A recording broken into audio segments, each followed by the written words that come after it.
ಓಂ ಶ್ರೀ ಗುರುಭ್ಯೋ ನಮಃ. ಎಲ್ರಿಗೂ ನಮಸ್ಕಾರ. ಸನಾತನವಾಣಿ ಯೂಟ್ಯೂಬ್ ಚಾನೆಲ್ಗೆ ಸ್ವಾಗತ.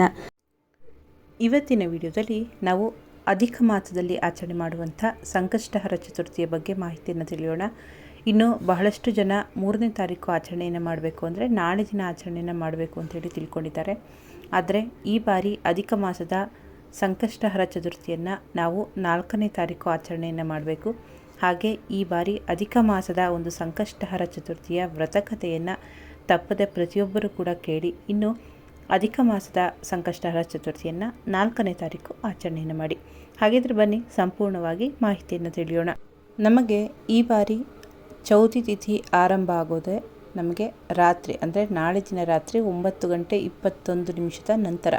ಹಾಗಾಗಿ ನಮಗೆ ನಾಳೆ ದಿನ ತದಿಗೆ ತಿಥಿನೇ ಪ್ರಾಪ್ತಿ ಇರೋದ್ರಿಂದ ನಾಳೆ ಯಾವುದೇ ಕಾರಣಕ್ಕೂ ಕೂಡ ನಮಗೆ ಸೂರ್ಯೋದಯಕ್ಕೆ ಚೌತಿ ತಿಥಿಯು ಕೂಡ ನಮಗೆ ಪ್ರಾಪ್ತಿ ಇಲ್ಲದೆ ಇರೋ ಕಾರಣ ನಾವು 3ನೇ ತಾರೀಕು ನಾಳೆ ದಿನ ಆಚರಣೆಯನ್ನು ಮಾಡೋ ಹಾಗೆ ಇಲ್ಲ.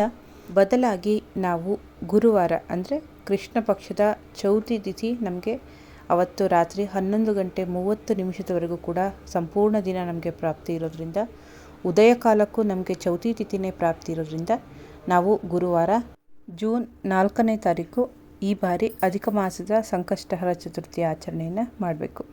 ಇನ್ನು ಚಂದ್ರೋದಯದ ಸಮಯವನ್ನು ತೆಗೆದುಕೊಂಡಾಗ ಚಂದ್ರೋದಯ ರಾತ್ರಿ 10:07 ಪ್ರಾಪ್ತಿ ಇರೋದ್ರಿಂದ ಉಪವಾಸದ ಸಂಕಲ್ಪವನ್ನು ಬೆಳಗ್ಗೆ ಮಾಡಿಕೊಂಡು ರಾತ್ರಿ ಚಂದ್ರ ದರ್ಶನವನ್ನು ಮಾಡಿ ಅರ್ಘ್ಯವನ್ನು ಕೊಟ್ಟು ನಂತರ ನಾವು ಉಪವಾಸವನ್ನು ಮುರಿಬೇಕಾಗತ್ತೆ.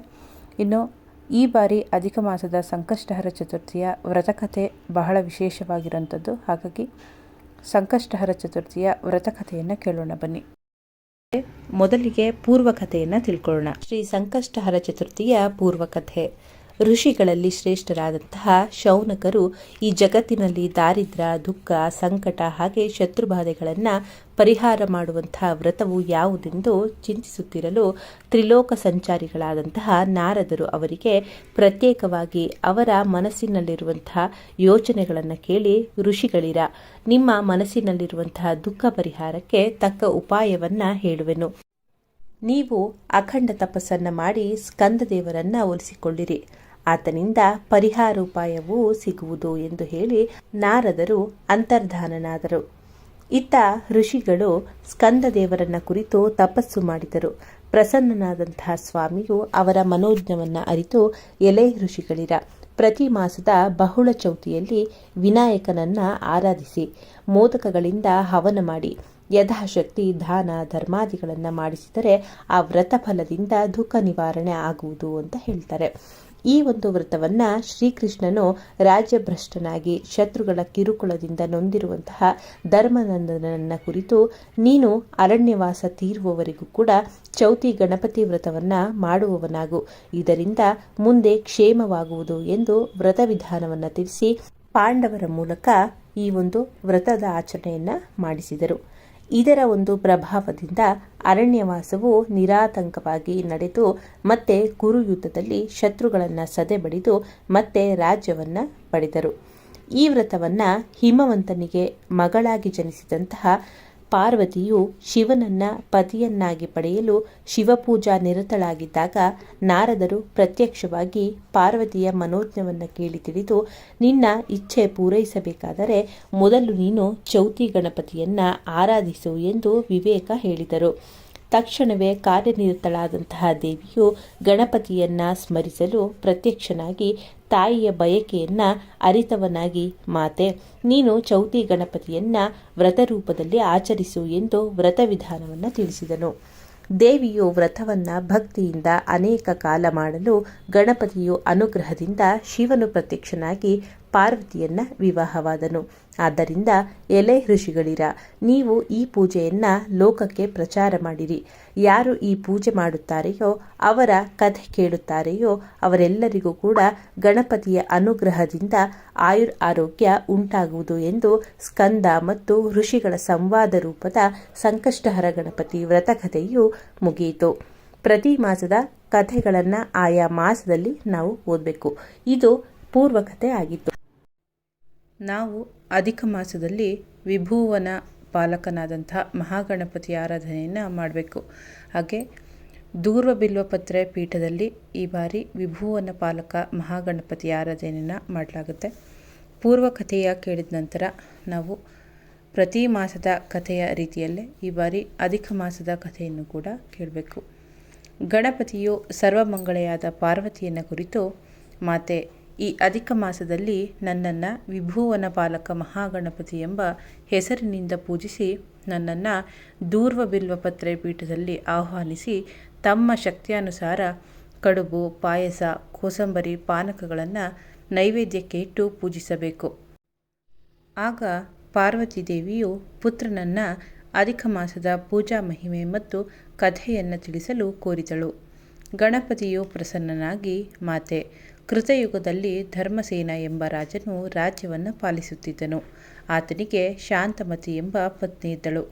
ಈ ರಾಜ್ಯದ ಮೇಲೆ ಪರರಾಜ್ಯದ ರಾಜನಿಂದ ದಾಳಿಯಾಯಿತು.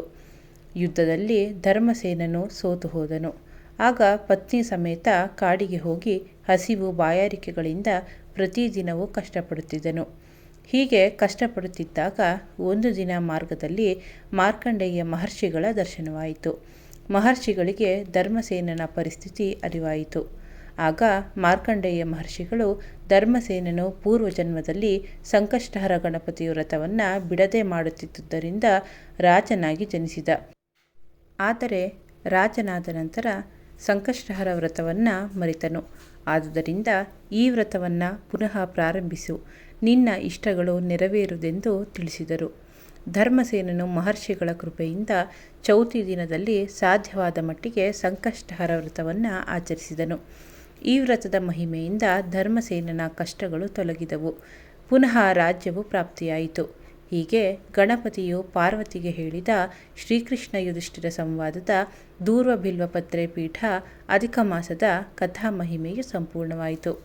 ಇದು ಈ ಒಂದು ಅಧಿಕ ಮಾಸದ ವ್ರತಕಥೆಯಾಗಿತ್ತು. ಹಾಗಾಗಿ ಪ್ರತಿಯೊಬ್ಬರೂ ಕೂಡ ಈ ಬಾರಿ ಅಧಿಕ ಮಾಸ ಅಧಿಕ ಫಲವನ್ನು ಕೊಡುವಂಥ ಸಂಕಷ್ಟಹರ ವ್ರತಕಥೆಯನ್ನು ಪ್ರತಿಯೊಬ್ಬರು ಕೂಡ ಆಚರಣೆಯನ್ನು ಮಾಡಿ.